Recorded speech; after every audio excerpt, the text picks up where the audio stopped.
Oba! E aí, gente? Bom, estamos aqui em mais uma call de estudos no servidor do Discord do Projeto Rano.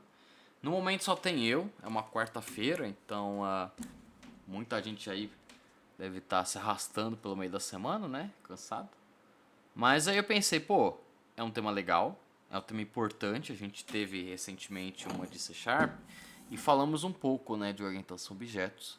Então eu pensei, tá, independente de se alguém for ou não for, vamos gravar o conteúdo, postar no YouTube e aí fica aí para todo mundo poder assistir e revisar. E para essa call de estudos eu vou usar um slide antigo. Ih, peraí. Tá, peraí. Eu vou ter que ver o slide pelo outro monitor. Beleza. Eu vou usar um material antigo de um slide que eu fiz há 5 anos atrás. Mas que, assim, ele é um pouquinho grandinho, então eu acho que deve ser mais do que o bastante para essa call de estudos. E se alguém chegar, a gente tira a dúvida do pessoal que chegar aqui na call. Beleza? Então vamos lá. Orientação a objetos. Esse slide eu fiz quando eu estava na UFSCar ainda. Lá no Hackerspace, antes de se chamar Hackerspace. Então nem existia Projeto HANA ainda. Então, aqui nesse slide, eu tinha, né, preparado um pouco do que é a introdução ao assunto, né? Aí na orientação a objetos, falar um pouco de objetos e classes, encapsulamento, polimorfismo e herança, e ter algumas referências. Eu espero que as referências ainda estejam funcionando. Beleza? Então vamos para a introdução. Tá. Para falar de orientação a objetos, uma coisa muito importante, assim, eu particularmente não recomendaria uma pessoa aprender orientação a objetos de cara. Assim, a primeira coisa, uma das primeiras coisas em programação ser orientação a objetos. Eu acredito que o objetivo da orientação a objetos, como eu vou falar mais à frente, tá muito ligado a você entender como você programa e algumas dificuldades cotidianas que você encontra ali, né? Tudo bem, você pode começar já com orientação a objetos, tipo, você pega um Java da vida, mas eu acho que entender a problemática do porquê a gente foi para uma programação estruturada, né? Sei lá, no máximo com rotinas, por exemplo, funções e por aí vai, para uma orientação a objetos, é importante entender um pouco de organização de código, reaproveitamento, né? A gente vai falar disso em herança. Então, como introdução, assim, é importante a gente perceber que na hora de criar um algoritmo, né, criar um código de programação, é bem comum que a gente tenha uma mesma visão sobre como que é um código, né? Os programadores, eles veem o código como uma lista de ordens. Então a gente faz ali, tipo, uma receita de bolo, né? Um exemplo muito comum de comparar a programação a algo real é uma receita de bolo. Você tem a instrução uma atrás da outra, o computador obedece e isso faz com que coisas aconteçam, né? Então, de exemplos, você tem ali um baixar, um printar, um calcular, um enviar e por aí vai. Sabe, funções ali, ou partes do código, você dá uma ordem, o computador executa. Então, em C, você pode ter um scanf, ou um printf, ou em Java, um console.log, em Python, um print, e coisas assim, né? Essas ordens que você dá para o computador. Em baixo nível, o que acontece é que você manda ali um código binário para o computador, né? Então meio que tanto faz o como você estrutura o código, desde que o binário ali correto seja mandado para o computador. E aí, como esse binário é enviado, é um assunto para outro momento, né? Falar de arquitetura, bytecodes e, enfim, né? Processadores, arquitetura de um processador. Mas o importante vai vir com binários, zeros e uns ali para o computador. Mas, assim, para nós, seres humanos, existem muitas formas de chegar ao mesmo programa. É possível você criar um programa que faça a mesma coisa, só que a estrutura dele seja bem diferente, né? E isso envolve um pouco orientação a objetos e outros paradigmas de programação. E aí, acabei de dar um spoiler, né? Não vi aqui o último ponto, mas aqui o último ponto fala isso, né? Que essa forma de enxergar um programa, de estruturar um programa, muitas vezes é chamada de paradigma de programação, tá? Mas o que é um paradigma? Então, basicamente, de forma muito resumida e não acadêmica, né, um paradigma é uma forma de resolver um problema na hora de programar. Você quer que um computador cumpra as ordens, geralmente a gente chama isso de um paradigma imperativo. Né? Ele mais diretamente ele é tipo, você escreve, você ordena que o computador faça alguma coisa ali, uma coisa na sequência da outra, ele faz De certa forma, isso é um jeito de chamar esse paradigma. Eu não fui muito a fundo nessa época aqui em relação a qual que é a diferença de um paradigma imperativo para um estruturado, etc. Não me importa. O importante é que assim, meio que é aquele código mais clássico que você vê numa primeira aula de Python, por exemplo, ou de C, vamos chamar ele de imperativo, tá? Ao mesmo tempo, existem situações em que a gente escreve para o computador o problema, a gente declara qual que é o problema e espera que o computador decida como resolver. Isso é, por exemplo, SQL. No SQL, você, na maioria das vezes, não vai dizer para o computador o como fazer, e sim o que você quer que faça. Então, por exemplo, computador, me devolva 100 linhas de pessoas com o nome João. Você não vai dizer para o computador como a busca, a filtragem vai ser feita, e sim os dados utilizados na filtragem e o que você quer que apareça no final. E aí o computador que decide sozinho. Isso é o declarativo. Você declara o problema para o computador. Então o imperativo é meio que assim uma ordem, né? Você impera, você ordena. Enquanto o declarativo você declara um problema, não o como o problema vai ser resolvido. Tem uma forma de programar, aí o terceiro ponto aqui, o terceiro paradigma, melhor dizendo, tem uma forma de você definir problemas de programação como funções matemáticas.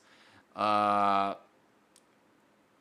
o nome disso é um paradigma funcional. Eu acho que nesse slide eu não tinha colocado exemplos disso, mas assim, não é muito importante a gente entender essa parte agora. Mas para quem já é programador, sabe quando você usa uma lambda function, sabe, uma arrow function aí no seu JavaScript, Java, sei lá?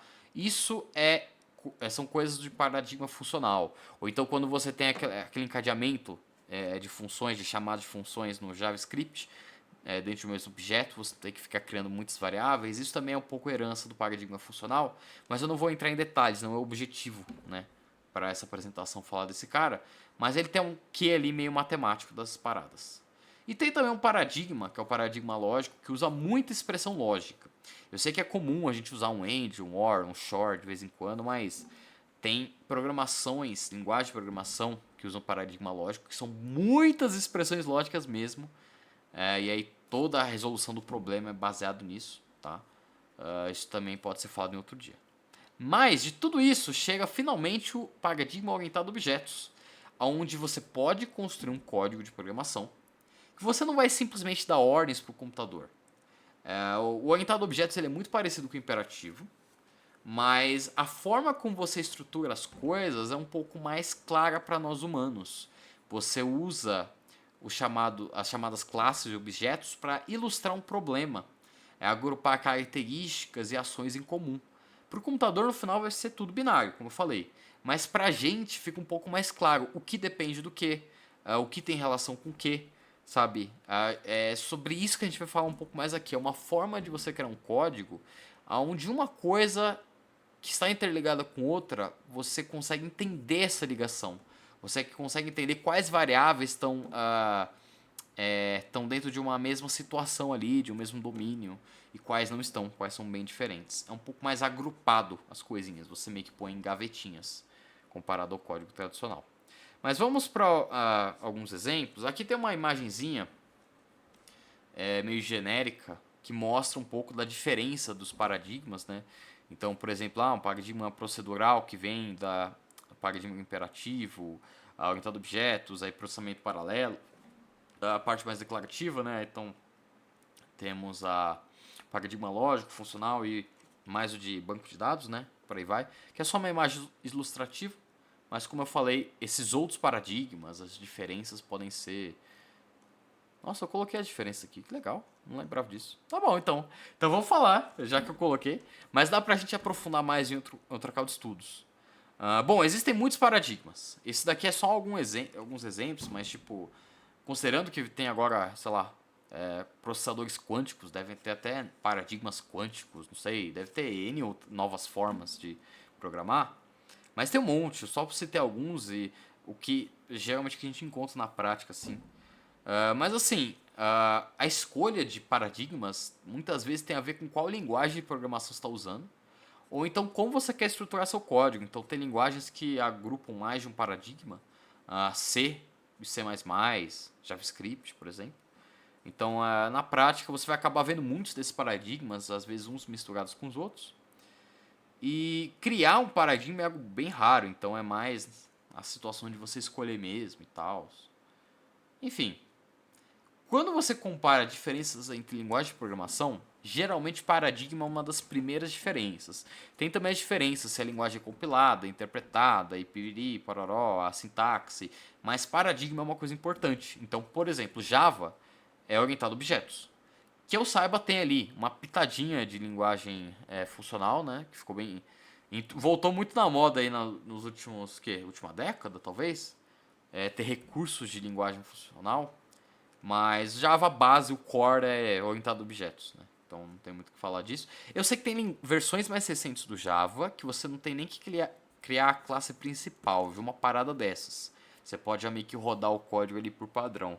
Eu acho que também é o Java aderindo a modinhas de outras linguagens, né? Mas, grosso modo, Java é orientado a objetos, enquanto um C ele é mais procedural, imperativo, enfim. Enquanto o C++ é um canivete suíço que tem um pouco de tudo. E JavaScript também. Mas enfim, é isso. Aí aqui eu pus exemplos, eu não lembrava disso. Mas ó, esse procedural aqui é meio que a programação como a gente está mais acostumado na maioria das vezes, né? Então tem uma funçãozinha aqui, ela retorna um int, tem um parâmetro n que é um int, tem aqui né, uma variável, tem um for e tem um return. Quem já programa isso daqui parece bem comum.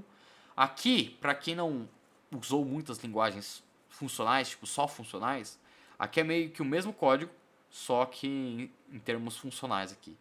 Parece meio bizarro, mas tem significado tudo isso, tá? Então esse integer aqui, se você até comparar entre os códigos, você percebe um pouco. Esse int pode ser que tenha a ver com esse integer, hein? Olha, interessante. E por aí vai, tá? E esses dois códigos calculam o fatorial de um número. Beleza. Aqui já é um exemplo de Prolog, eu também não vou falar de Prolog, não vou gastar tempo falando de Prolog, mas é um exemplo já de paradigma lógico também, que eu me lembro, né? Então você cria a relação de John e Jane, um gosta do outro, aí Jane e John, um gosta do outro, aí você vai colocando os predicados, né? E aí você constrói regras a partir dos predicados, então amigos, né, nesse caso aqui, para você definir uma relação de amigos, você tem que ter uma relação de X gosta de Y e Y gosta de X. Se houver essa troca mútua, você define o que é um amigo. Né? Enfim, paradigma lógico.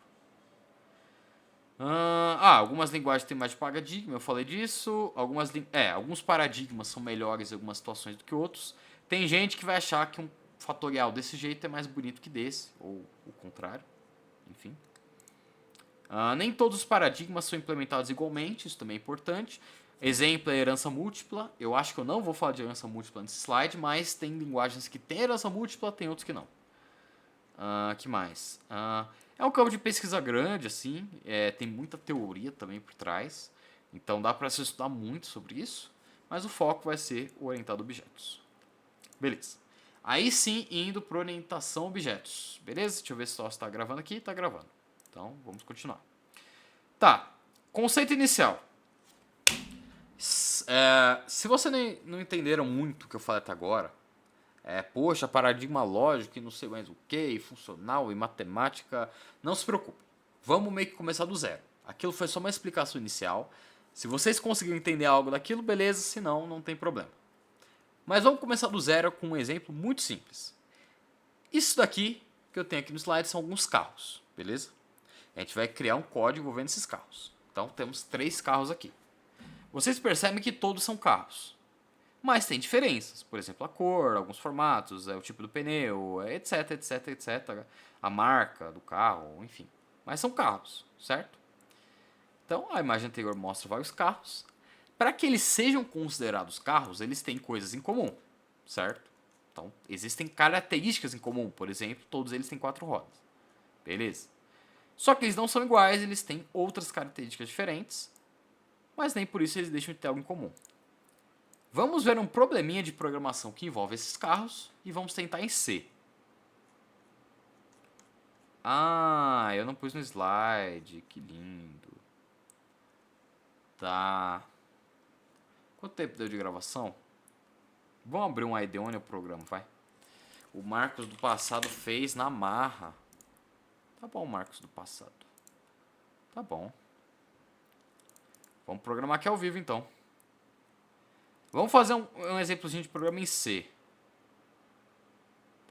Ah, beleza. Tá, já saquei mais ou menos qual era o código. Então eu vou fazer um programa de carros onde a gente quer salvar carros. A gente quer... Como fala? Pegar as informações, tipo a cor do carro, o modelo, etc. E aí poder printar, poder depois fazer qualquer coisa que quiser, salvar no arquivo ali no nosso programa em C. Vai, The One. Esse aqui, online. Vamos tentar W3. Do GDB deve ser lento. Dá uma preguiça. Tá, vamos lá. Então, como que a gente faz um programa? Ó, vamos lá. A gente quer salvar um carro, certo? Vamos pegar algumas características do carro. Ai, que preguiça também. Nossa, tá, eu não vou... Nossa, tá. Ó, vamos fazer com que a cor seja de um caractere só, tá? Eu não... Nossa, tem que alocar string, preguiça. Tá. Vai ser a cor. O int número de quilômetros rodados, beleza? Número de quilômetros rodados, vamos inicializar com 0. Aqui pode ser, eu acho que isso aceita. E aí a cor pode ser, ó, vermelho, pode ser azul, pode ser branco, vai. É que eu não quero ter que mexer com string. String você dá uma preguiça. Eu devia ter escolhido C++. Que mais eu posso pôr aqui? A roda já tem. Marca. Eu não sei de marca de carro, não manjo. Então vai, sei lá, W pra Volkswagen. V pra... Volvo é marca de carro? Não lembro. Nissan, vai. N de Nissan.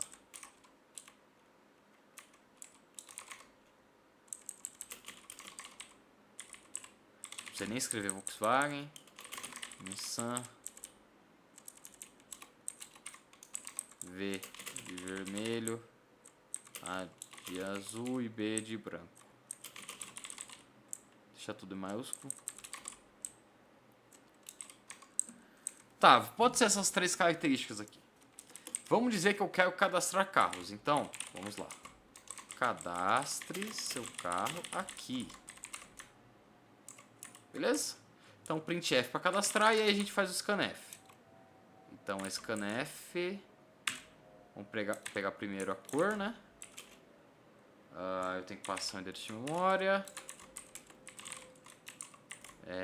Depois vai ser um inteiro, né? Então vai ser o número de kms. Scanf.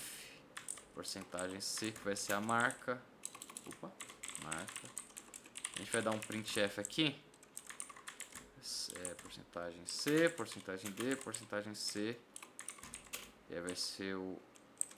cor. Aí vai ser o cor.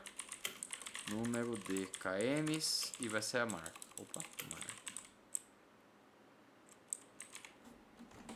Acho que agora vai. E aqui não tem entrada, né? Ai, W3, não vai me dizer que não tem entrada.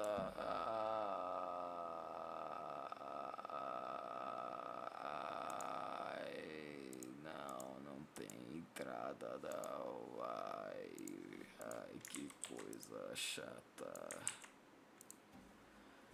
Ai, deu. Vamos lá então.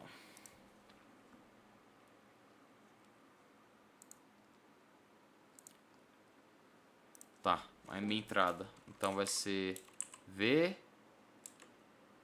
número de quilômetros 15 e marca W.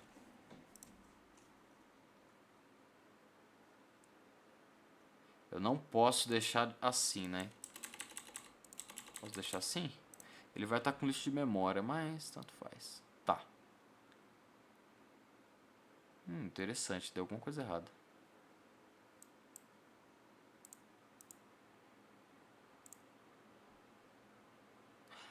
Claro, ele tá pegando barra N, né?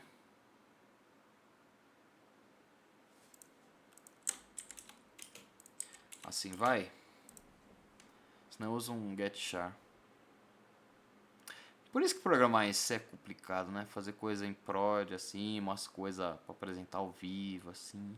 Sempre tem esses bugs, comportamentos inesperados. O AD1 não vai? Erro de novo. Oxi! V. O que é esse? Ah. Não, aspas é esse, tá.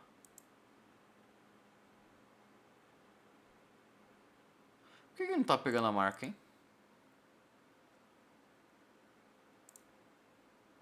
Deixa eu tentar um getchar aqui. Getchar.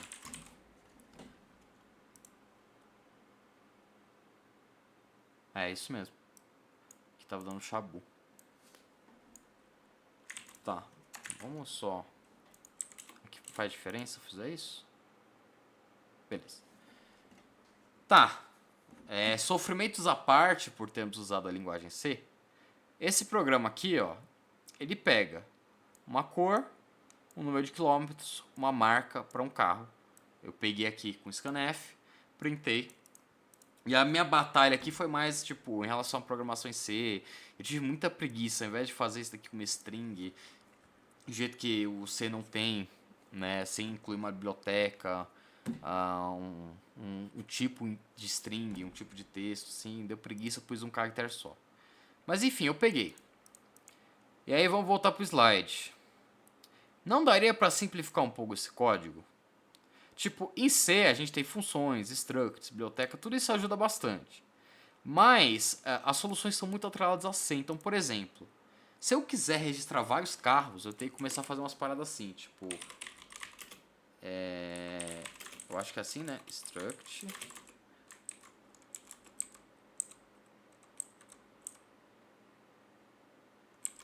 Não, aqui eu sei o que eu faço, né? Se eu char cor, int número de KMs e o char marca. Mas type acho que tá certo, né? Carro. Acho que assim vai. Vamos tentar fazer então um carro C. Pronto, aqui fica com os comentários, um carro C. C.cor, C.tal, C.tal. Aí C.cor, C.isso, C.aquilo. Deixa eu ver se eu não errei nada aqui.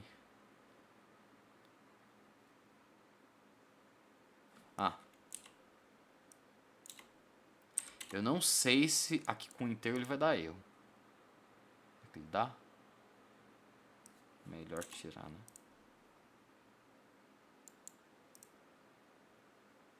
Jesus Cristo. Bugou foi... Ah, é claro que bugou. Por que eu tô fazendo? Por que eu tô fazendo aqui não aqui, hein? Sou meio louco.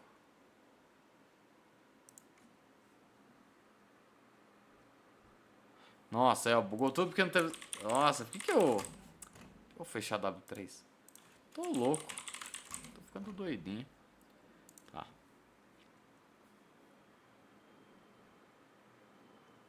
Faltou tirar as aspas.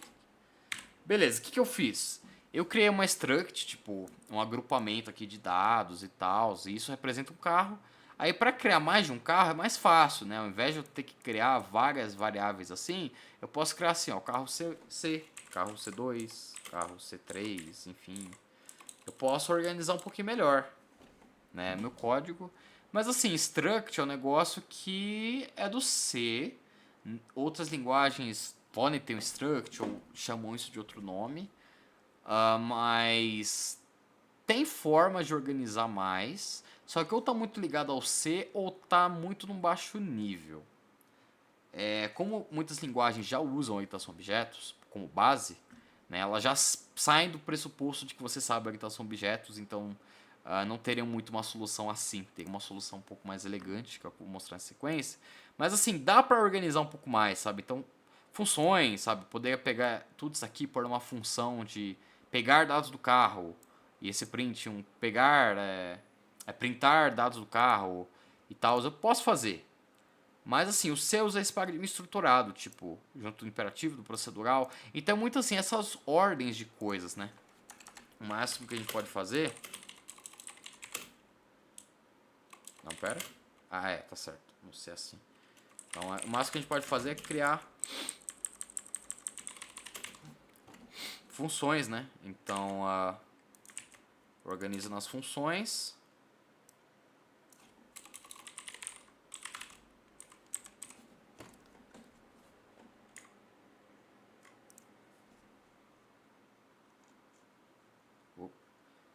Organiza nas funções.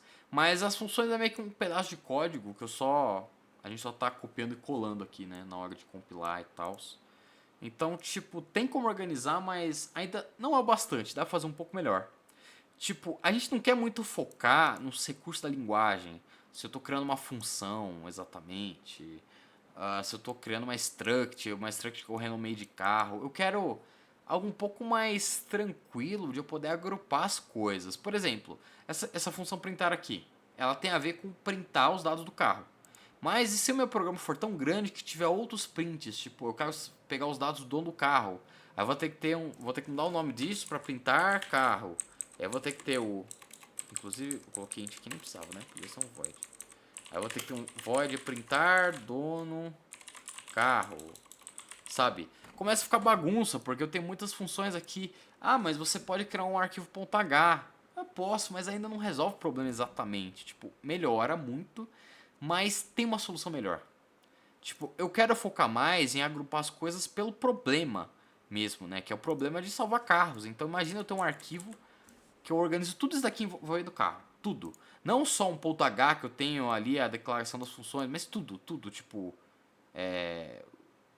a implementação das paradas, tudo.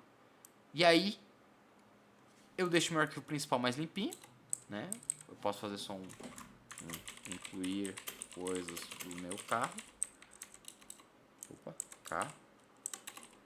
E aí eu poderia, e aqui, vamos fazer como se fosse um pegar dados do carro.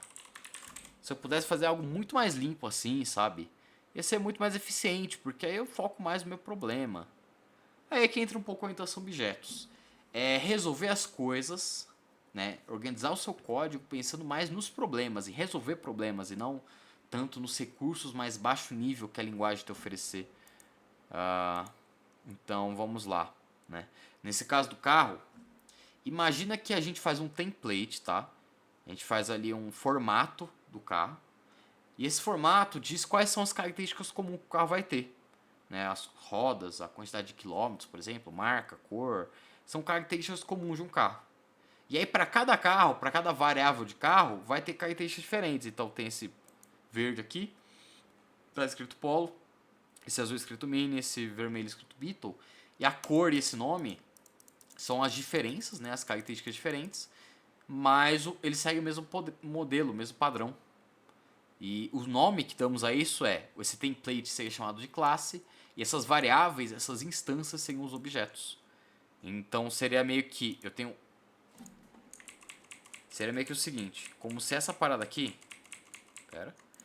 essa parada aqui envolvesse mais a minha classe, meu template, meu formato de carro, então todo carro vai ter essas características, todo carro vai ter uma mesma instrução para o computador para poder printar. E aí o que vai estar em cada uma dessas variáveis aqui, isso vai da instância, né? Vai dessa variável aqui que é o nosso objeto, que vai popular toda essa parada aqui. Mas fica tudo mais organizado, tá? Então ele pega esse templatezão aqui, cria uma instância, essa instância mexe ali com as variáveis do jeito que precisar. E se tiver alguma coisa que é comum a todos os carros, o próprio template sabe como lidar com isso, tá?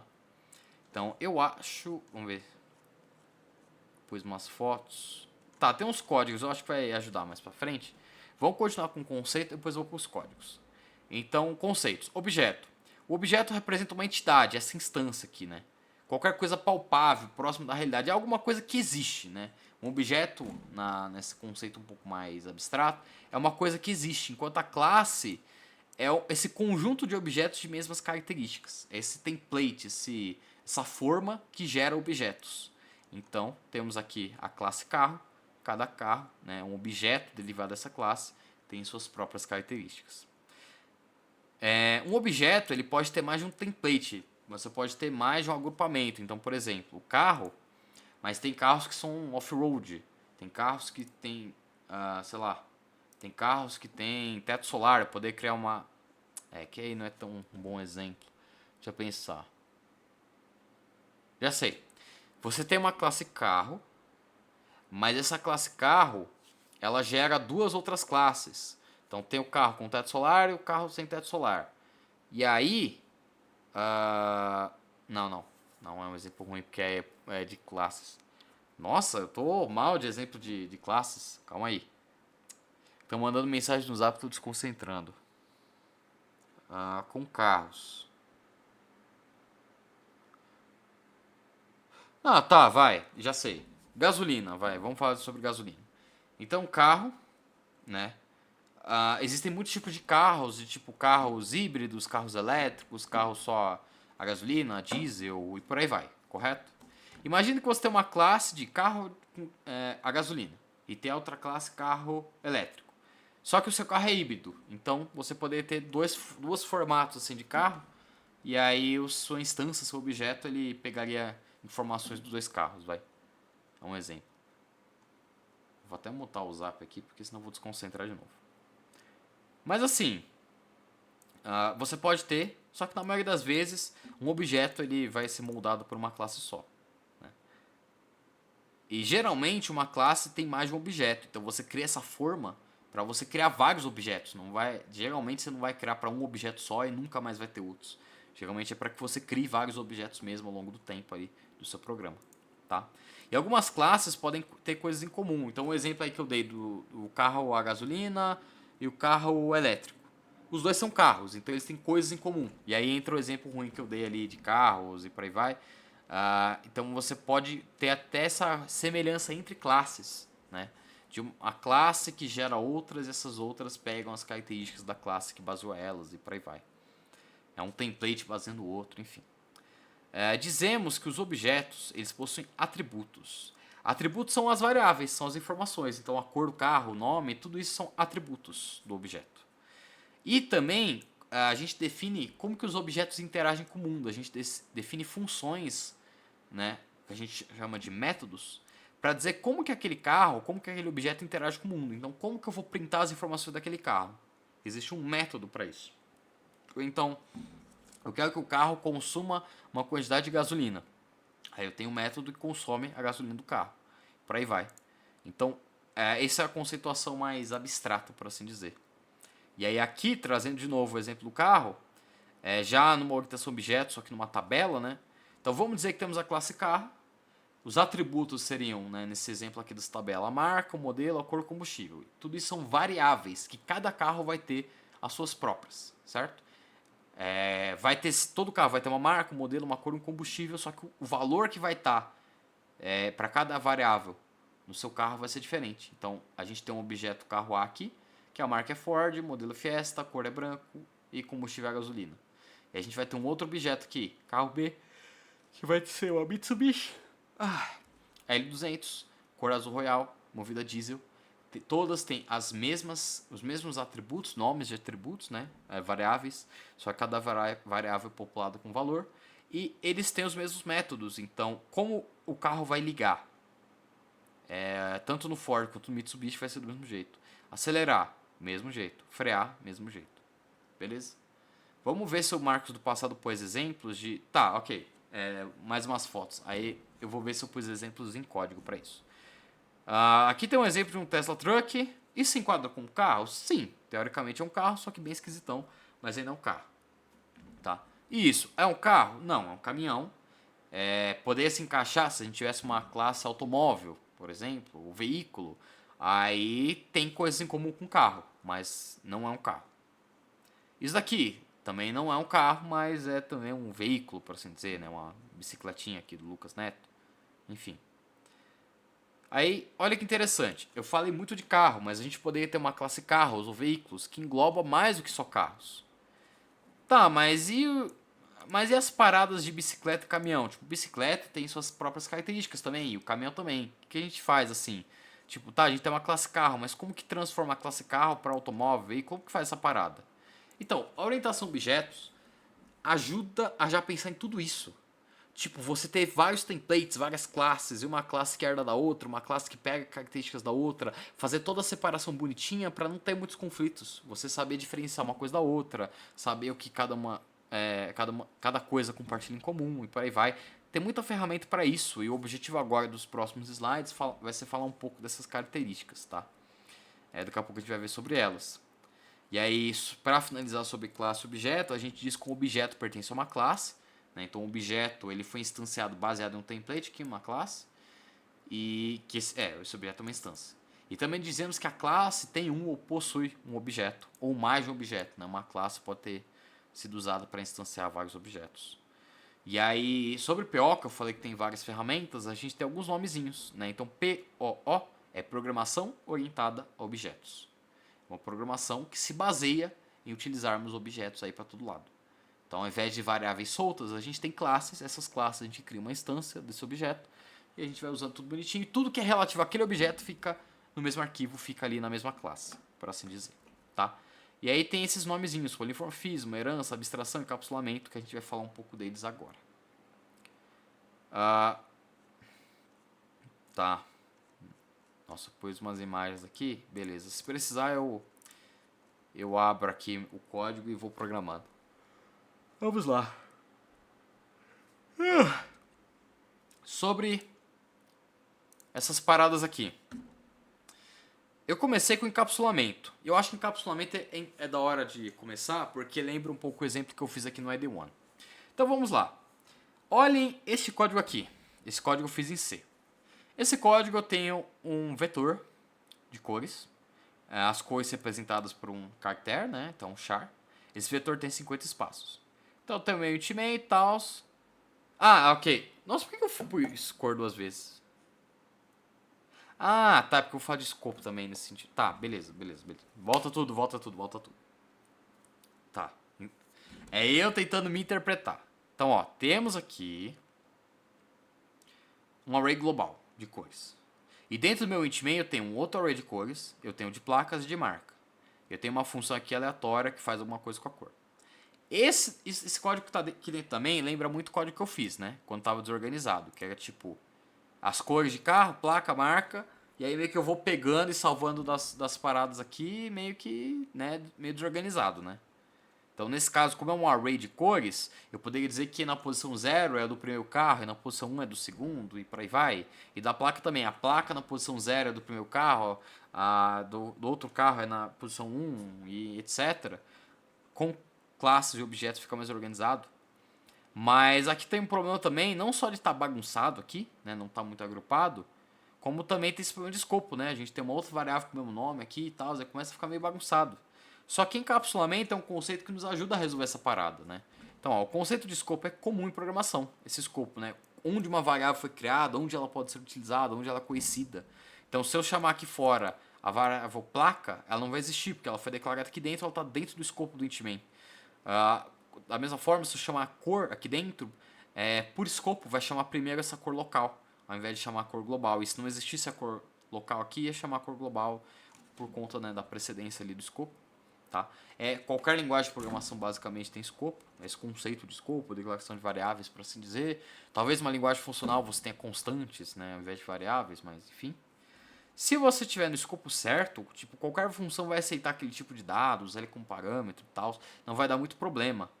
Mas assim, tem muitos problemas que podem acontecer. Por exemplo, se eu quiser que certas funções alterem uma variável, sabe? Você mexer com muita parada assim de ponteiro, de qual variável vai ser alterada. Então, como esse caso aqui, nesse caso dá para perceber que a precedência seria alterar essa cor, mas depende.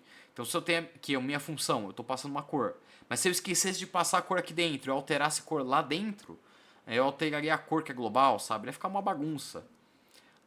Mas se eu quiser ajudar a ter um controle melhor sobre o que eu estou mexendo e onde estou mexendo, eu quero evitar esse tipo de problema, sabe? Ou então eu quero que uma certa função só possa ser chamada por uma certa parte do código. Como que eu faço isso? No caso de C, se eu tenho uma função declarada aqui, tipo essa minha função, qualquer lugar que eu chamar ela, desde que a função tenha sido declarada acima, né, linhas acima, vai dar para chamar, só que eu quero organizar, eu quero pôr ordem na casa.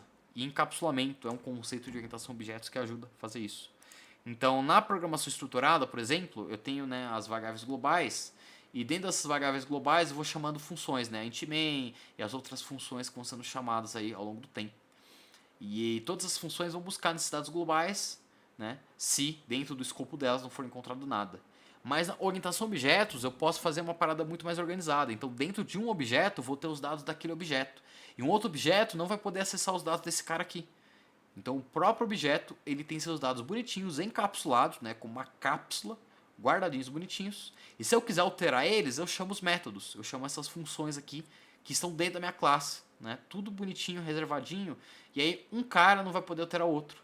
Enquanto aqui, olha que interessante. Pode ser que uma dessas funções altere um dado global aqui que eu não queria que alterasse em outro. E por aí vai. E se eu quiser meter o louco de passar ponteiro, vai ficar uma bagunça maior ainda. Não que a orientação a objetos não possa dar ponteiro, mas... a gente quer evitar problema. E desse jeito aqui, mais bonitinho, dá para perceber que é mais organizado. E aí o encapsulamento nos dá algumas vantagens. Então, por exemplo, eu posso, no meu encapsulamento... Eu não fiz código, né? Vamos fazer o seguinte.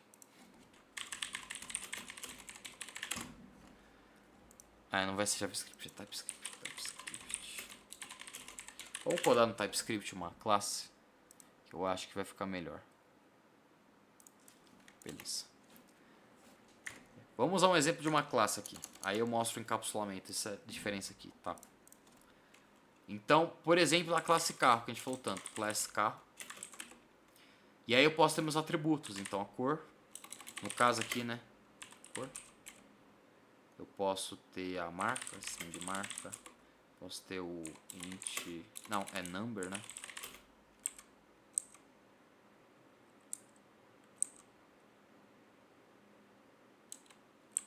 Calma, nossa, tô bugando tudo, né? Eu fiquei pensando, por que tá errado? Não, era assim, não é? Não, nossa, não. Nossa, eu tô dando branco, cara. O que aconteceu? Só foi mexer em C, eu buguei. Calma, que eu me lembrei isso, né? Ó, marca. Aí no TypeScript a gente tem que fazer esse, né? No meu KMs. É um number, né? É isso? Tá. Nossa, ok. Tá reclamando do construtor. Não tem construtor. Construtor.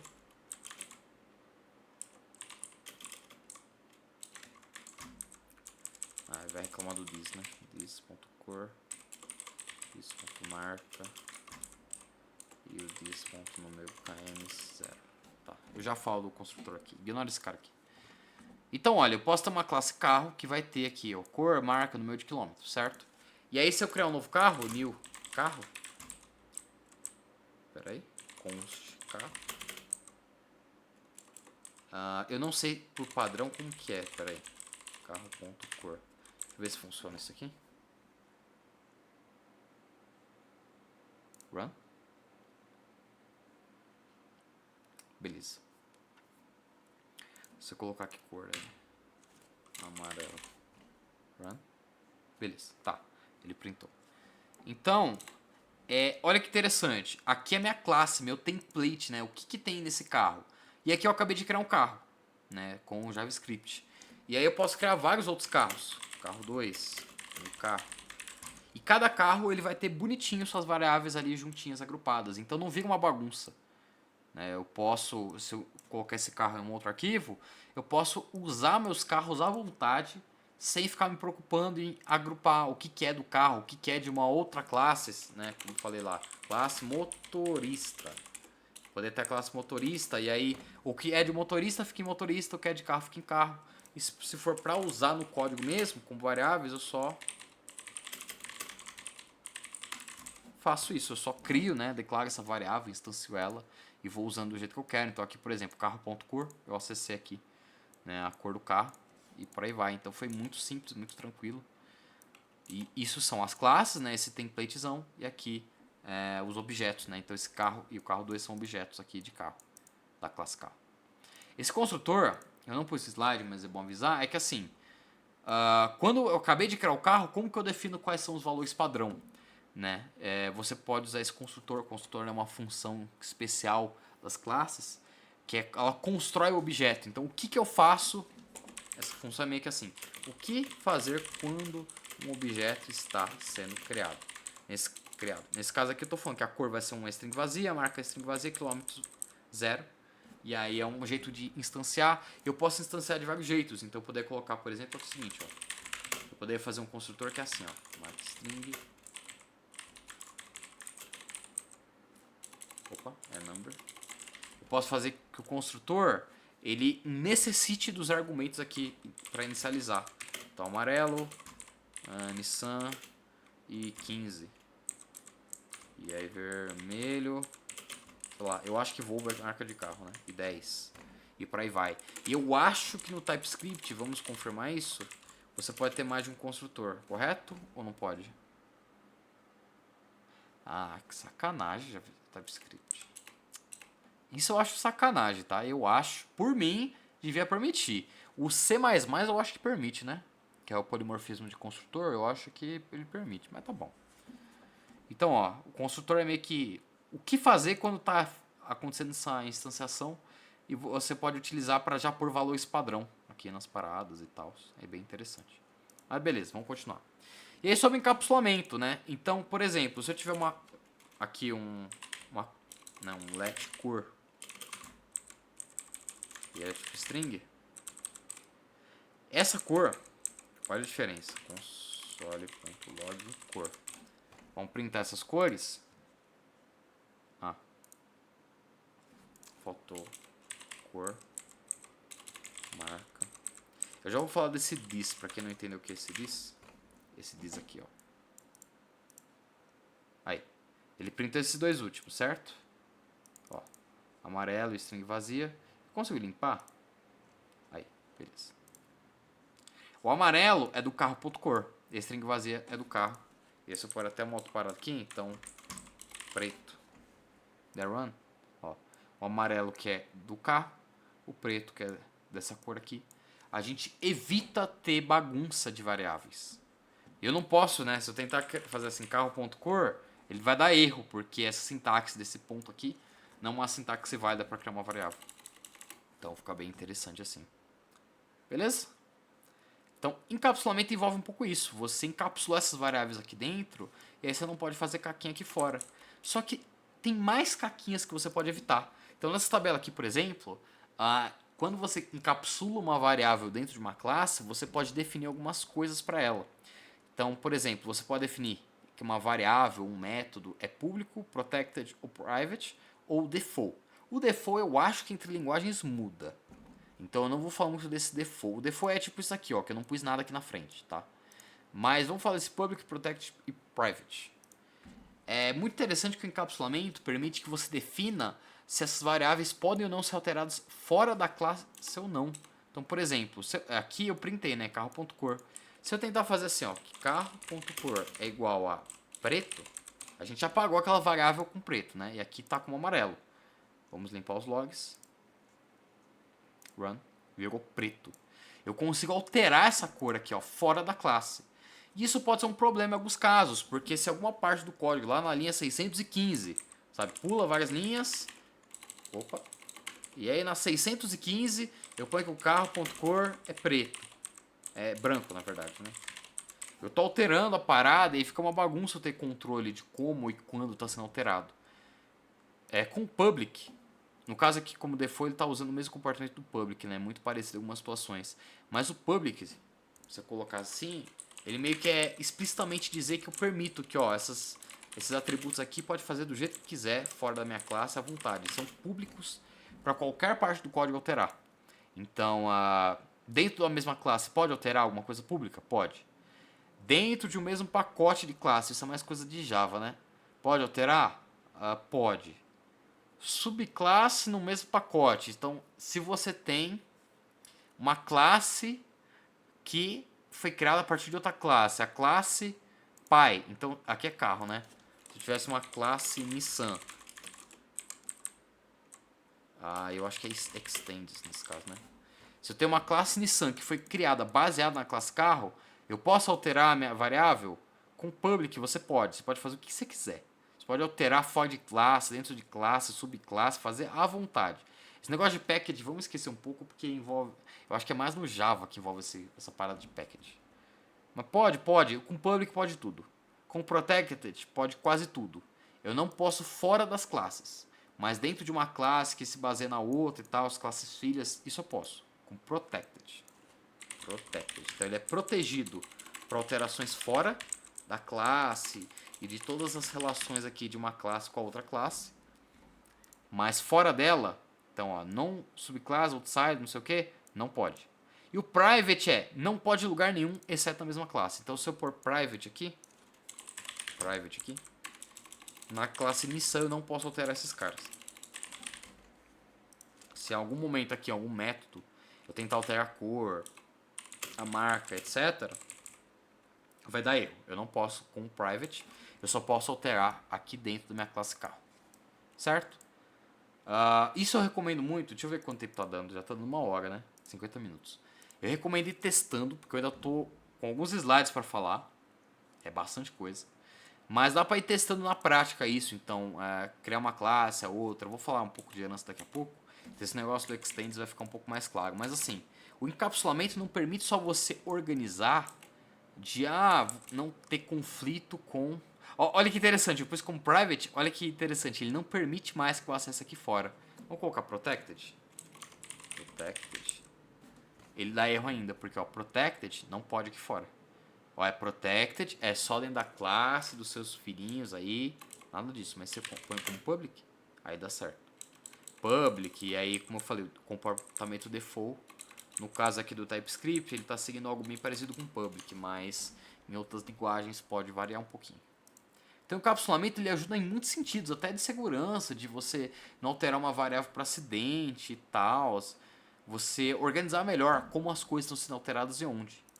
Mas Marcos, esse private aí parece que eu não posso fazer nada, né? Não, você pode criar um método, aqui a gente não criou nenhum método ainda, mas vamos criar um método printar, que eu poderia dizer que esse printar ele faz o console.log de, né, this.cur mais this.marca, por exemplo. Ele não printa nem número de quilômetros. Eu não quero que printe número de quilômetros, beleza.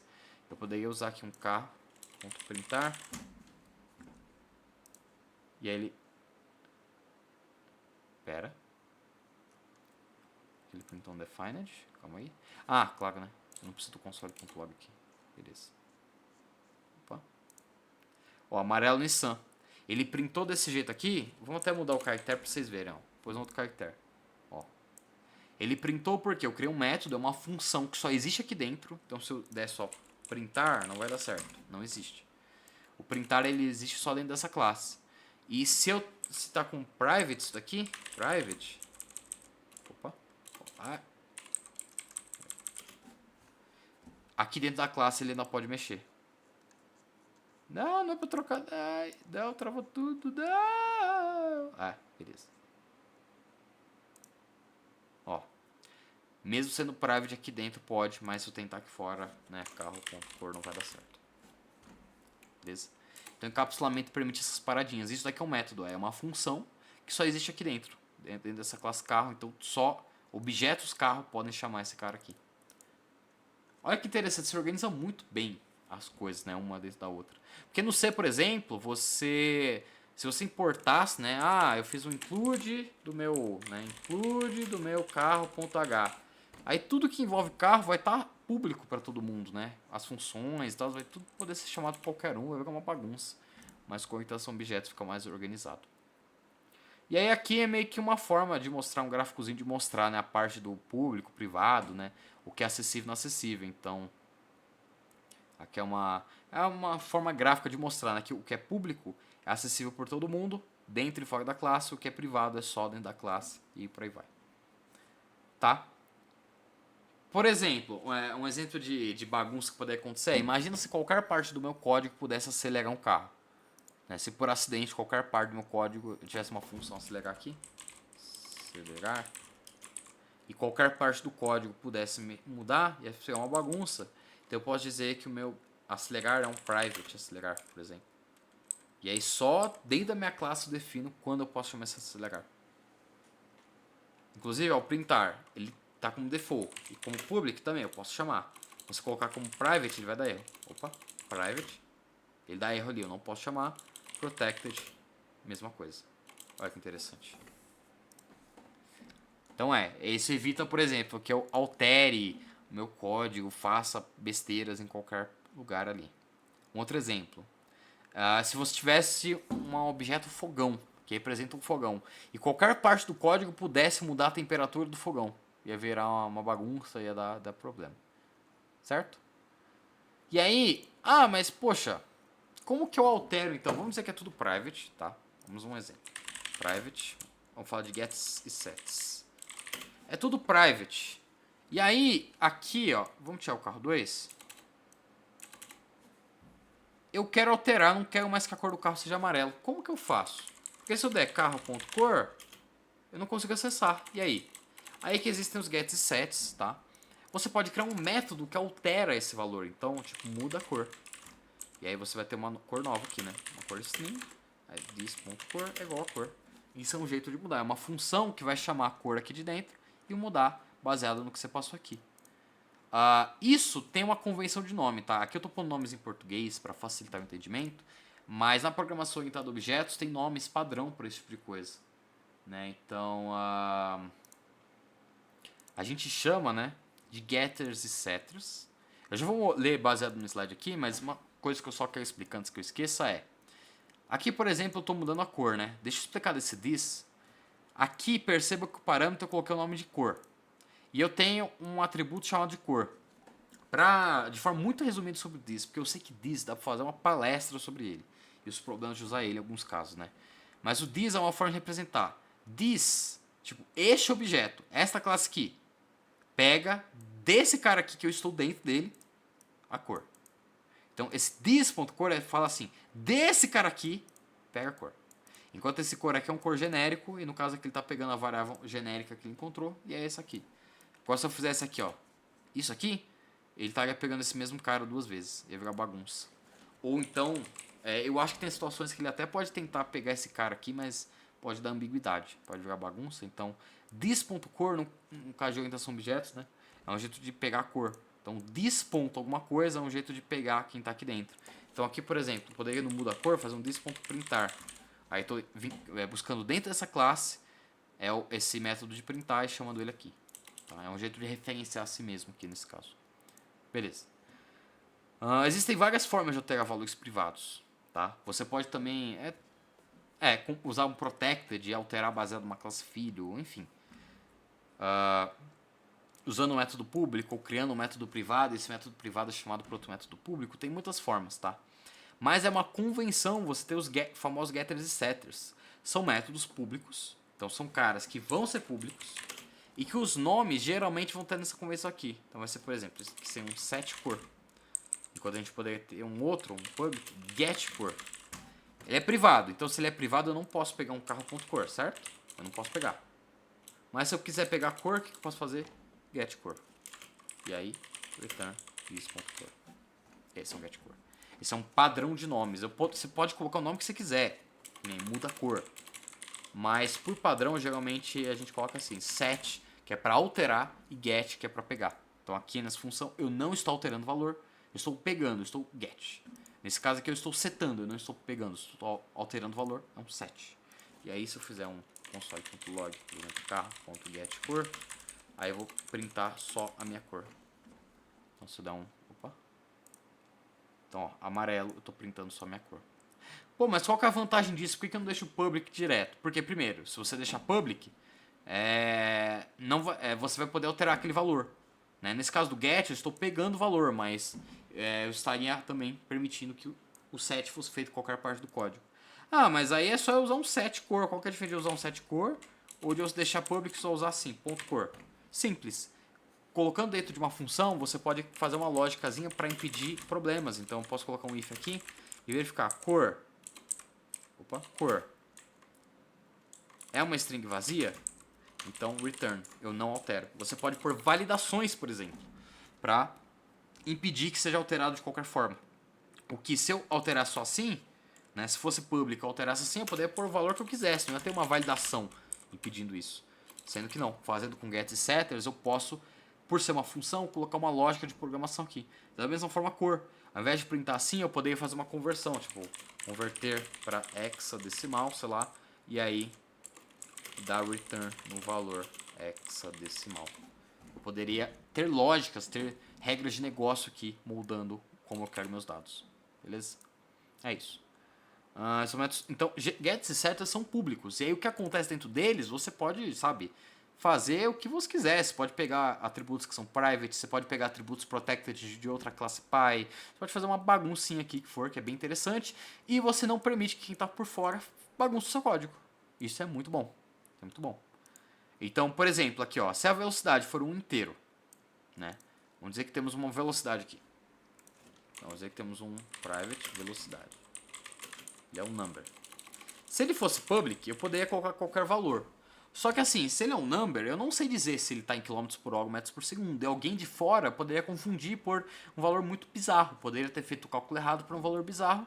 Só que aqui eu poderia de alguma forma fazer uma filtragem. Tipo, ó, se der um valor muito absurdo, eu posso dar uma arredondada, eu posso dar um alerta de que talvez o valor esteja errado ou coisa assim. Né? Outra coisa, eu poderia fazer, por exemplo, se tiver um set velocidade, public set velocidade, eu poderia fazer o seguinte, aí a gente tem uma velocidade nova, né? Eu poderia ver, né? Fazer uma razão entre a velocidade nova e a antiga para poder descobrir a aceleração. Então, dando set velocidade, eu poderia definir qual foi a aceleração. Claro, aqui eu não tenho um tempo, né? Eu precisaria de um tempo para decidir qual que é a aceleração. Mas eu poderia pensar, poxa, se a velocidade alterou dessa para essa, qual foi a porcentagem de ganho? Foi um aumento muito expressivo, foi um aumento pequeno, sabe? Daí é para ter lógicas assim, coisas interessantes, fazer logs, não sei. Daí era para pensar em coisas bem interessantes a se fazer. Outro ponto interessante, se eu tiver um preço de um veículo e eu só permitir que esse preço mude de R$ 1.000 em R$1.000, eu não quero que mude em centavos. Os gets e certos também são uma forma de evitar esse problema. Então, por exemplo, pode ser com exemplo de velocidade, vai. O set velocidade, certo? E aí eu não aceito parâmetro nele. Poxa, mas se eu não aceito parâmetro, o que eu quero fazer? Simples. Eu só quero que a velocidade aumente ou diminua de 1.000 em 1.000, ou 100 em 100. Eu posso fazer um menos igual a 100. Ah, mas eu quero acelerar. Então você pode fazer até o seguinte. Como eu falei, o nome set, get é só uma convenção, mas eu posso ter um diminui velocidade e eu posso ter um public acelera ou aumenta, né? Aumenta velocidade. E aí aqui diz ponto velocidade mais igual a 100. E aí eu evito, sei lá, aumentar de 0.2 a 0.2, alterar de formas bizarras aí. Isso é bem interessante para, por exemplo, sistemas que envolvem algum dinheiro. Também é bom que evite, né, um valor arbitrário sendo colocado num saldo de banco, por exemplo. Né? Interessante isso. Beleza. Faltam 10 slides. Eu falei muito. É para vocês verem que a orientação a objetos tem muita coisa. E como ninguém entrou aqui na aula, eu estou só seguindo pelos slides, senão eu ia seguir mais pelas perguntas. E se tem alguma coisa errada que eu estou falando, eu peço perdão, tá? Se eu tiver tem alguma coisa que eu falei um pouco errado. É aquilo, eu estou me baseando em slides passados para explicar o bagulho recente. Mas, assim, o conceito base, quem já é programador, já mexe com isso, consegue enxergar que eu estou explicando, né, na linha ali. Mas agora eu vou falar de polimorfismo, aí tem herança, e eu vou citar mais umas coisinhas, tá? Beleza. Polimorfismo. Uma outra coisa interessante da orientação a objetos. Vamos dizer que eu tenho o seguinte. Vamos apagar tudo isso aqui. Eu tenho uma classe veículo. E essa classe veículo tem uma velocidade. Number. E essa velocidade eu vou colocar como protected. Certo? Aí ele tá reclamando do construtor, né? Construtor. Eu nem vou pôr nada aqui, vou pôr que o bis velocidade por padrão é 0. Beleza? Beleza. Ai, mas eu não falei de herança. Ai. Ai, não.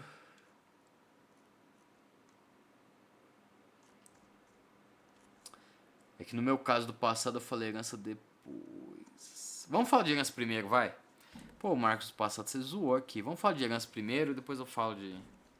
Nossa, cara. Que burro você. Tá. Eu falei em alguns momentos aqui que uma classe pode herdar da outra, que meio que um template pode basear outra e tal. E aqui é um exemplo, eu tenho uma classe veículo, vamos criar uma classe carro, uma classe bicicleta. Poxa, ambas são veículos e ambas possuem velocidade. Eu preciso então reescrever tudo de novo?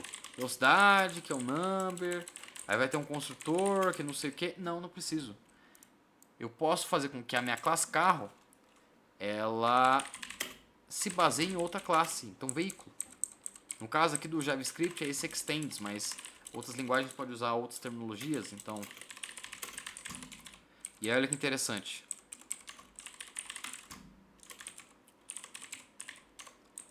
Vocês vão ver isso acontecendo, ó. E aqui, printar. Eu tenho que consertar o de cima também. This ponto.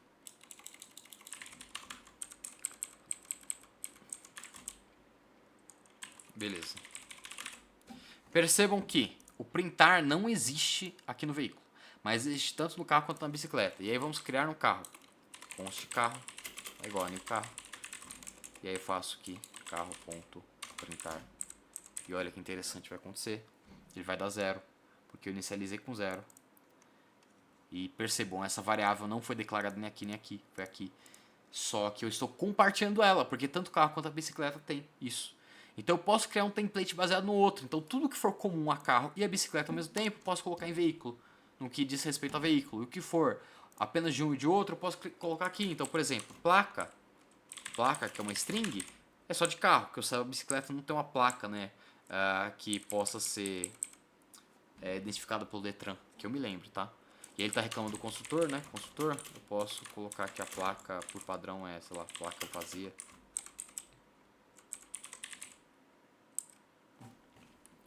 Aí eu tenho que fazer o super, né? Tá.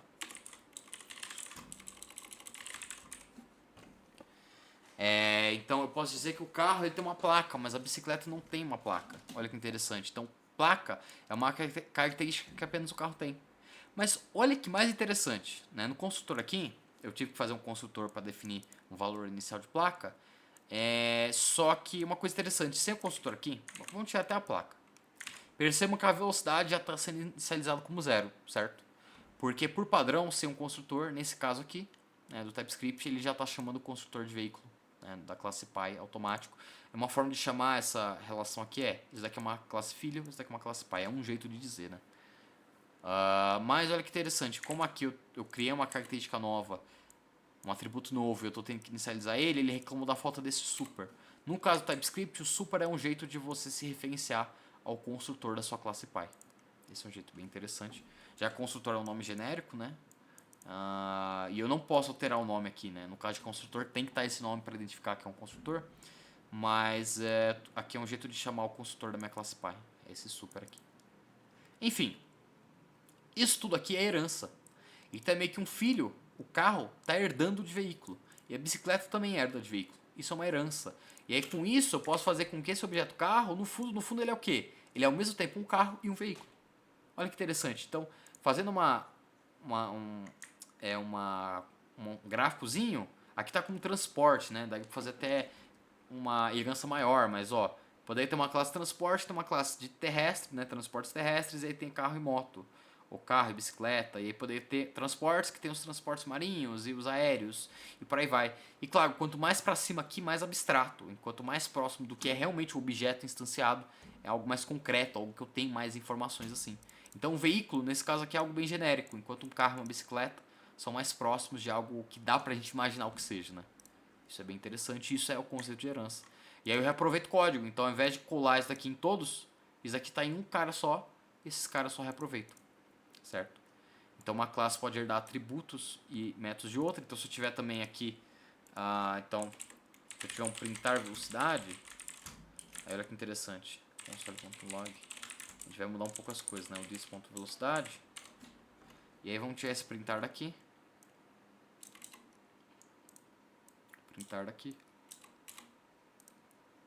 e é aqui o que o carro tem?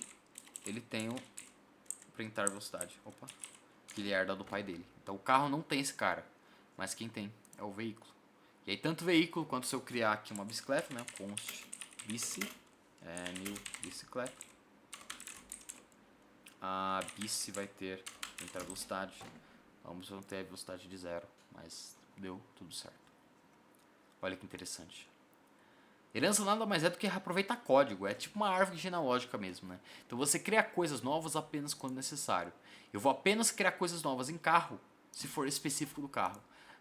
Vou criar coisas novas em bicicleta, se for específico da bicicleta. E aí eu não altero, eu não quebro as coisas, né? Então o que for incomum entre eles, eu altero aqui. O que não for incomum entre eles, eu altero apenas onde é necessário. E se eu tiver que criar mais classes, então do carro eu quero ter carros diferentes. O carro elétrico, por exemplo, né? Classe, carro elétrico. Aí eu só extends de carro. E assim sucessivamente. Beleza?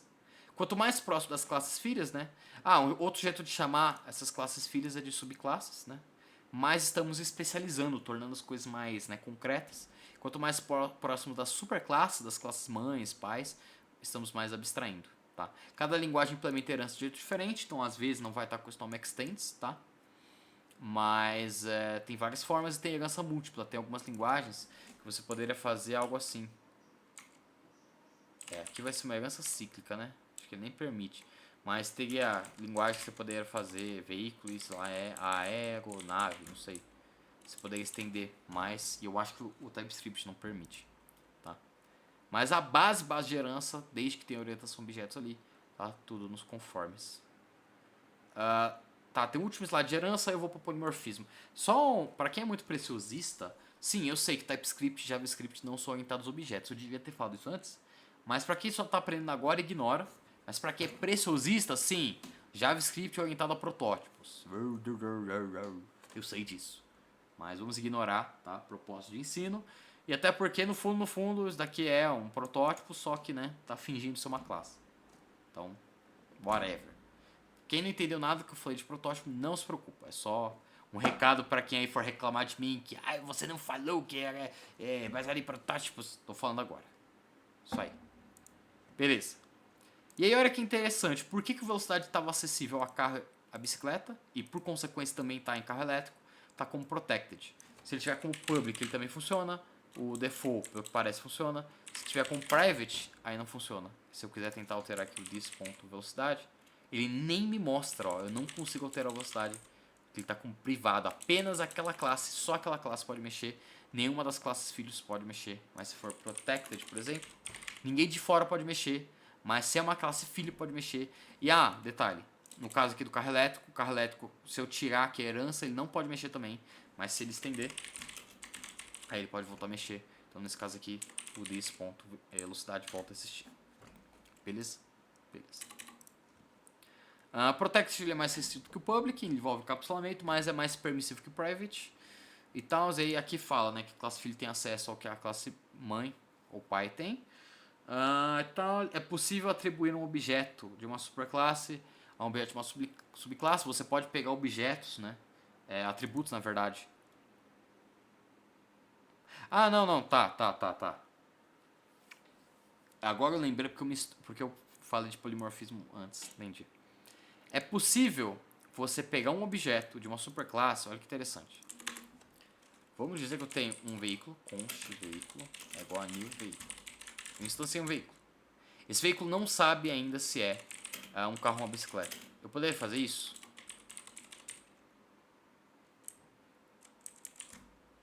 Posso. Olha que interessante aqui. Ele deu erro porque é o mesmo nome de variável, né? Eu posso criar um carro.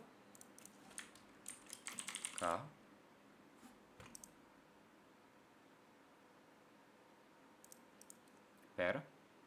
Tá, eu misturei todas as coisas. Nossa, pera aí. Parou. Na verdade é o seguinte, é o veículo que é igual a carro.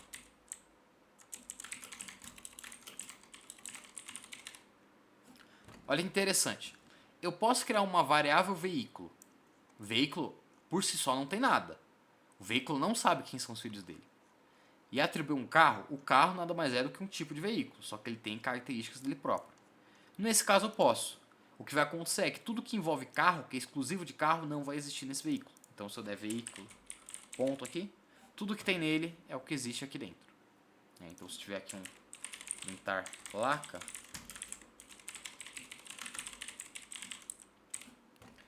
tudo que vai acontecer é que desse veículo aqui vai ser cortado. Ó, não existe o printar placa aqui. Ele só pega o que é exclusivo do veículo, mas sim, eu posso pegar um carro e atribuir a ele.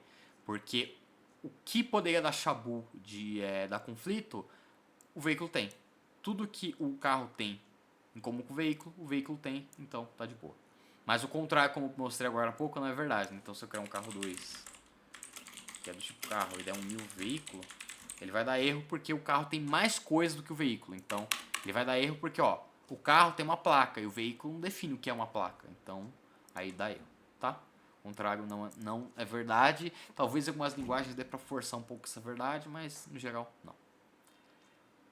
Mas tem como misturar polimorfismo com herança. Eu não vou falar muito disso agora, porque eu nem expliquei no que é polimorfismo. Eu vou explicar o que é polimorfismo agora. Mas dá pra fazer umas paradas bem interessantes envolvendo isso, tá bom? Vou falar de polimorfismo e aí eu encerro o slide, vai. Falei demais. Tá. Usando esse exemplo aqui, vamos tirar o carro elétrico. Temos aqui um carro e uma bicicleta. O jeito de acelerar uma bike e um carro são diferentes. Você não vai acelerar do mesmo jeito. A velocidade entre eles têm velocidade, correto? Mas o jeito que essa velocidade vai ser alterada é diferente. Faz sentido? Faz sentido. No entanto, a gente pode ter métodos com o mesmo nome e com os mesmos parâmetros, mesmo em objetos diferentes. É um método, mas que faz coisas diferentes dependendo do contexto. Isso é o que a gente chama de polimorfismo, de múltiplas formas. Então é meio que o mesmo método, é o mesmo nome, ele está encapsulado, só que tipo, ele faz coisas diferentes dependendo do objeto. E tem muitos tipos de polimorfismo, você tem um polimorfismo ali dependendo de quantos parâmetros você passa. Tem muitos tipos, sabe? Então nem toda linguagem tem suporte aos mesmos tipos de polimorfismo, mas dá pra fazer muita coisa interessante. Vamos usar um exemplo aqui em figura e aí eu tento implementar alguma coisa. Então aqui temos o exemplo de animal. Vamos dizer que a classe animal tem um emite som, um método emite som. Que ele emite som de um jeito. A arara e a cascavel ambos são animais, só que são animais diferentes. E o som que elas emitem são diferentes. E aí o que acontece? A arara pode implementar um emite som diferente, a cascavel também. E quando for chamado, o emite som da arara vai ser feito de um jeito, que é totalmente diferente da cascavel. E aí e por assim vai. Então o mesmo nome, talvez até os mesmos parâmetros ali na hora de passar na função, mas o que vai ser chamado ali dentro vai ser diferente. Ele vai especializar por isso. Ainda que o animal tenha um emite som em comum, nesse caso aqui, como a arara e a cascavel implementaram o seu emite som, não vai dar problema. Vamos implementar um exemplo? Como existem vários tipos e o tempo é curto, vamos ver dois exemplos. Eu vou implementar aqui, tá? Nossa, olha, na época eu implementei com sobrecarga de operadores. Eu não vou fazer isso, senão eu teria que abrir C++. Vou poupar vocês disso. Mas, assim, aqui tá falando, a linguagem permite certos operadores e tal. Mas, assim, dá pra fazer muitos tipos, tá? Muitos tipos. É possível fazer polimorfismo de objetos diferentes, enfim. Eu não vou entrar nesse exemplo, mas vamos fazer aqui uma parada. Eu fiz aqui o printar velocidade, certo? Aí eu fiz o printar placa. Vamos fazer o seguinte. Eu falei do acelerar, né? Vamos fazer o acelerar. Então, vamos dizer que a gente aqui, para um veículo, tem um acelerar. Acelerar. E o acelerar, ele tem uma nova velocidade. E aí, por padrão, o que vai acontecer? O desvelocidade vai receber velocidade. Só que no carro vai ser diferente. Eu quero implementar com o mesmo nome, mesmo tudo acelerar. Pô, eu achei muito da hora esse nome. Mas eu quero ter a minha aceleração. Certo? E como vai ser essa aceleração? Eu vou fazer com que a minha velocidade... deixa eu ver. Deixa eu pensar...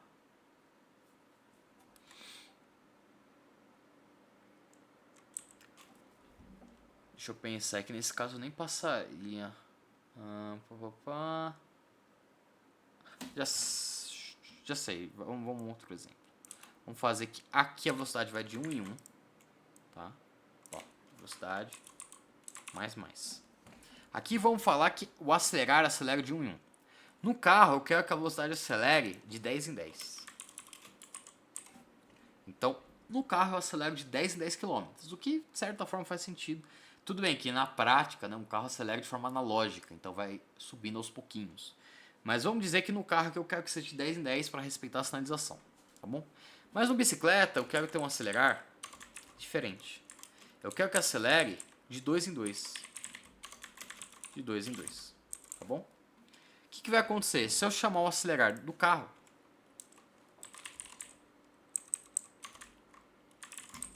fazer o seguinte, ó, carro.acelerar, tá?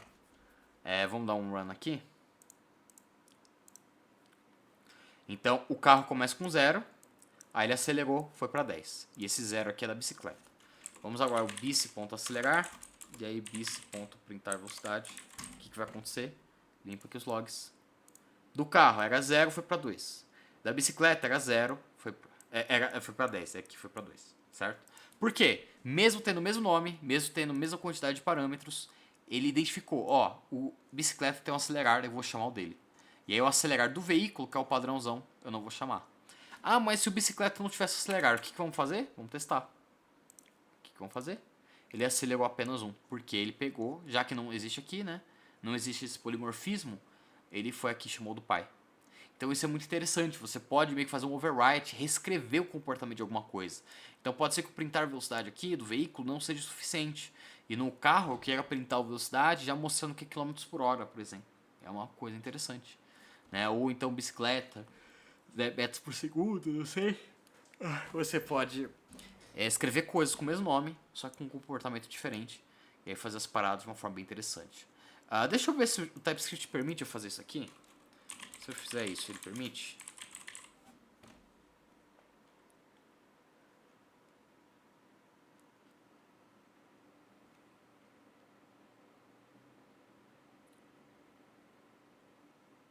Aqui parece que ele não permite. Acho que o TypeScript não permite fazer polimorfismo por parâmetros.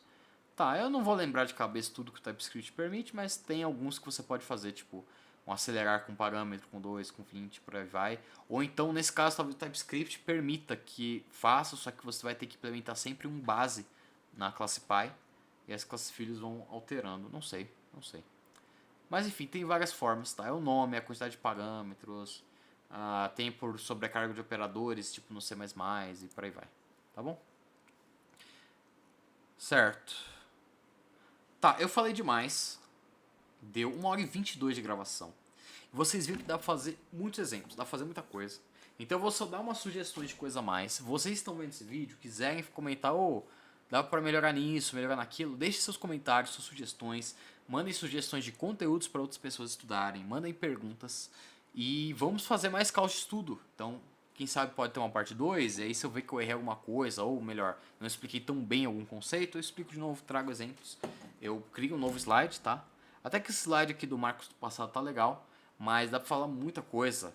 Nessa época eu usei C++, pelo que eu percebi ali de exemplo. Eu comparei C e C++. Agora eu tô usando TypeScript. Tem diferenças entre TypeScript e C++. Então dá pra fazer N coisas aí. Mas eu espero que pelo menos uma base tenha mostrado de que a orientação a objetos é bem interessante. Eu vou falar um pouco do porquê não, porquê e por que não usar, né, o O. Mas só alguns tópicos interessantes a estudar mais é que dá para estudar mais sobre construtores e para algumas linguagens existem os destrutores também. Os destrutores é uma função, um método chamado quando um objeto deixa de existir. Para algumas linguagens, tipo C++, isso é bem importante, tá? Mas você pode estudar também sobre agregação, composição, associação, herança múltipla, eu falei um pouquinho, atributos de classe, classes, né? Até ali a parte estática, interfaces, classes abstratas, sobrecarga de operadores, sobre esses princípios, né? O solid, o keys, o dry e por aí vai. Mas vamos falar sobre o porquê e por que não usar OO. Orientação a objetos, como vocês viram, permite você reaproveitar bastante código. Então, só nessa parte de herança, eu posso colocar muitas coisas em comum aqui que eu não tenho que ficar copiando e colando nas classes filhas. Tem exceções, né? Às vezes você ficar criando muita classe vai gerar um código maior do que se você só copiasse classe. Ou então, às vezes, você tem uma situação que talvez o que você vai reaproveitar é muito pouco comparado ao que vai ter diferente. Talvez o carro e a bicicleta para o seu código sejam muito diferentes. Então a classe nem traga muita vantagem assim quanto parece, tá? Mas muitas vezes traz uma agilidade muito boa, principalmente para resolver problemas baseados na vida real, porque é muito mais fácil enxergar dessa forma, né, que uma bicicleta é um veículo, né, um tipo de veículo, e a bicicleta, você pode ter várias bicicletas, é mais interessante enxergar desse jeito do que ver dessa forma, de você ter ali uma struct, ou um array de structs, e aí cada posição no array representa uma instância de objeto, e por aí vai, e sabe, as formas de agrupar e resolver o problema são um pouco mais simples, e isso é muito interessante, porque a gente não quer gastar tempo focando tanto na tecnologia em si, por mais que seja importante, interessante, mas a gente, como desenvolvedor, quer focar muito em resolver um problema. Então a orientação a objetos é muito interessante para isso e em muitas situações ajuda bastante nisso, por mais que outros paradigmas também possam ajudar, sim, dependendo das circunstâncias. Tá? Grande parte das linguagens atuais fornece suporte a esse paradigma. Se JavaScript e TypeScript fornecem, quanto mais outras linguagens, tem linguagens que são baseadas por padrão nisso, como Java, mas tem muitas outras que foram implementando e tem suporte a isso, e é bem interessante você utilizar. A grande maioria das empresas usa o O de algum jeito ou de outro. Eu sei que o paradigma funcional também é bem comum aí em muitas linguagens, mas assim, mesmo quando você interliga projetos, você pode acabar mexendo com outros objetos. E aí é importante você saber como funciona e como o código está estruturado ali, certo? E além disso, né, muitos frameworks, bibliotecas, APIs usam OO.